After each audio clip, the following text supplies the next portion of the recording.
Salut tout le monde, on est parti directement aujourd'hui. Tryhard numéro 4, j'espère que vous allez bien, moi ça va, je viens de finir le boulot. On fait soirée détente, on est mercredi, les 19h. C'est vraiment génial. Qu'est-ce que je vous ai préparé aujourd'hui? Je vous ai préparé encore du refactoring, on a déjà fait du refactoring hier. Là, ce qu'on va voir, c'est un design pattern qui s'appelle le null pattern. Qui peut s'appliquer à du refactoring et on va voir comment ça se passe tout bêtement. Donc je vous ai préparé quand même, là ça commence à devenir bien, je vous ai préparé tout un tas de trucs. Donc on m'a fait la remarque que les caractères étaient un petit peu trop petits, donc je vais un petit peu grossir le bidule, comme ça fait moche. Voilà, on peut faire ça? Ouais. Ok, mais il a attendu aussi de... Ça, bon. Allez, go. On est parti. Qu'est-ce qu'on a là? Une classe contact qui a donc qui hérite d'un C.new avec un nom et un téléphone. Et c'était une classe deliver email avec le contenu de l'email qui, dans notre cas, on va pas s'embêter à faire des vrais emails. C'est juste pour donner un exemple qui va se contenter de pousser un petit bout de code. C'est assez intéressant. Donc, une classe contact. Et derrière, on a une classe site. Donc, il possède une position, une location, un contact. C'est pratique. Et il faut savoir que ce contact-là, dans l'utilisation de la classe, peut être vide. Il peut être annulé. Du coup, on a des fonctions pour gérer en fait ce cas où le contact est nul, c'est-à-dire contact name, if contact, contact.name, contact from if contact, contact.phone, sinon c'est no name, no phone. Et pareil avec email contact, si le contact existe, on va deliver, sinon on va rien faire du tout. Voilà. Et puis une petite méthode pour pousser, c'est toujours très sympa. Qu'est-ce qu'on a en dessous? On initialise deux sites, un à Paris avec un contact, un à Toulouse sans contact. Voilà, c'est comme ça. Allez, et on va lancer, je dis, Tryhard numéro 4, et on voit donc qu'on a le job site Paris, contact job site Toulouse, contact tiré.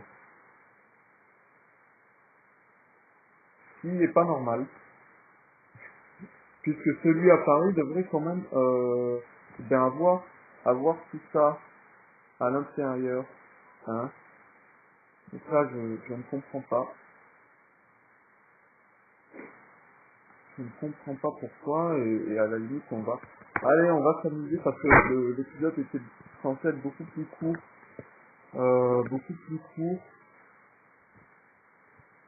que d'habitude. C'était un épisode détente, pour ça, là, je suis sur le canapé et tout. Et ben voilà, ce truc, machin, c'est bien ça, c'est bon. Alors quoi? Contact name,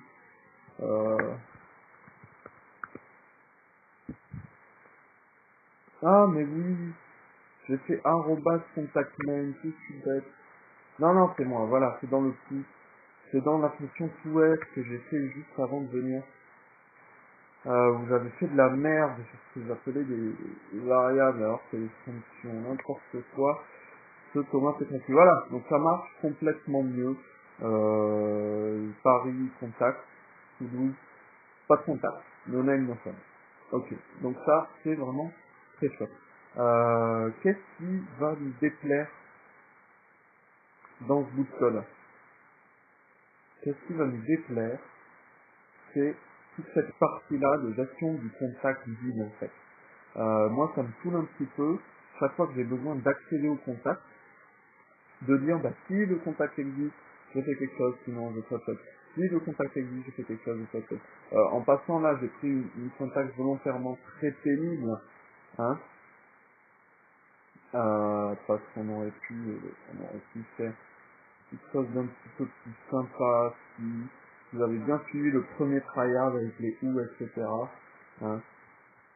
On aurait pu faire un truc un petit peu plus cool. Voilà. Mais c'est pas grave. C'est pas ça qui est important aujourd'hui. En tout cas. Donc c'est vrai que à chaque fois, on alourdit énormément ce modèle type. Euh, Inutilement en fait, enfin pas inutilement, mais c'est vrai qu'on sent que c'est dommage à cause de ce contact vide. Donc, ce qu'on va faire, et c'est ça que nous enseigne le nul pattern, on va faire une classe qui va s'appeler nul contact et qui va gérer en fait tous les comportements d'un contact qui serait vide. Donc assez simplement, on va faire une classe nul contact, d'accord, et on va pas prendre des attributs. Mais voilà, le name, ben son name c'est no name, son phone c'est no phone, et le deliver personalized email, ça veut dire ça, avec avec un email body, je suis obligé de mettre, bah voilà, sinon ça va se tromper. Et bien c'est rien, c'est juste nul, on va rien faire, et rien c'est nul. Voilà, et du coup, ce qu'on peut faire, c'est que ici, sur l'assignation du contact, on peut dire le contact, il va recevoir le contact ou une nouvelle instance de cette classe-là, nul contact. Vous voyez ce que je veux dire? On va faire quelque chose comme ça. Voilà. Ah, j'ai oublié une modifier. On va faire quelque chose comme ça. Ça va nous permettre, dans toutes ces fonctions, de virer en fait tous les comportements qui sont liés au contact vide, puisqu'elles sont gérées dans la classe nul contact. Donc on supprime du code, on allège notre classe, et ça fait quand même toujours plaisir à énormément de monde alléger les classes. Et voilà. Et donc là, on peut voir que ça fonctionne complètement exactement pareil. Non. Parce que, voilà, j'ai un usage, enfin bref, j'ai dû me planter quelque part.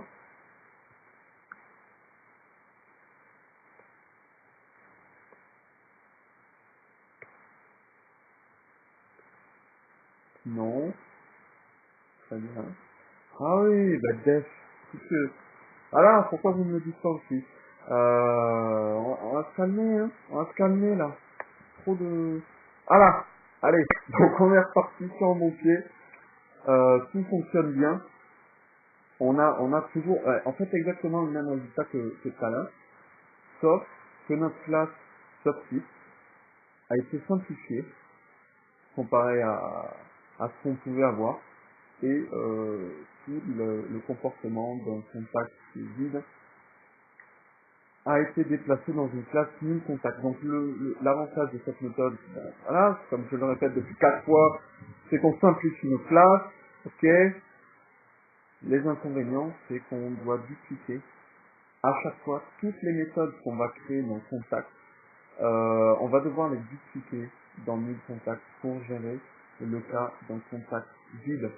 Et c'est vrai que bah, ça peut amener à des oublis, ça peut amener à dupliquer, enfin à chaque fois devoir gérer deux endroits pour son code, qui est pas forcément le truc le plus marrant du monde, euh, mais au moins ça fonctionne.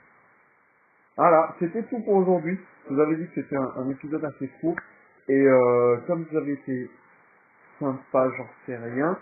En tout cas, j'ai ces cadeaux. Je vais vous filer un petit truc. Quand vous avez des toutes petites fonctions comme ça, euh, je vais vous donner la syntaxe pour pouvoir les écrire en une ligne.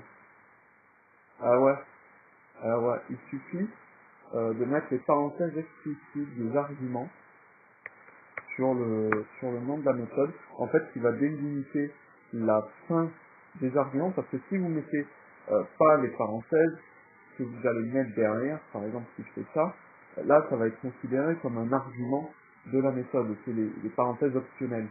Si je mets des parenthèses, ce qu'il y a derrière, c'est repéré comme le corps de la méthode, et le end est super classe parce qu'il peut se mettre à la fin de la ligne, et on a quand même quelque chose qui fait quand même, qui fait raccourci, voilà, c'est des petits trucs comme ça. Là, le nul, il est intuitif, si vous voulez pas vous casser les couilles avec les arguments, vous mettez un étoile A, comme ça c'est infini, il y en a pas, c'est pareil, et là, on a quand même quelque chose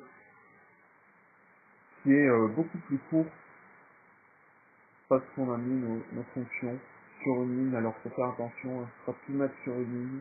Il faut se calmer un petit peu avec ce genre de choses, pour vraiment l'utiliser quand c'est intéressant, c'est-à-dire quand la fonction est très simple. Et ouais, par exemple, cette fonction-là, déjà c'est une ligne, 3 lignes, je la préfère sur 3 lignes, franchement. Parce que sur une ligne, à la limite là ça passe. Mais voilà, c'est pas facile. Pas facile du tout. Voilà. Et ça, pour vous prouver, ça marche toujours. Hein, je vous le prouve. L'exemple par le... Ok. Allez, voilà, fini. Vous pouvez rentrer chez vous. Me laisser tranquille 5 minutes. Je vous fais des câlins, des bisous.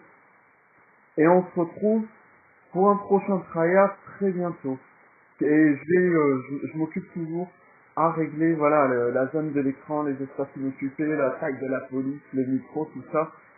C'est, c'est, bon, c'est plus ou moins au point. Allez, on continue la pêche.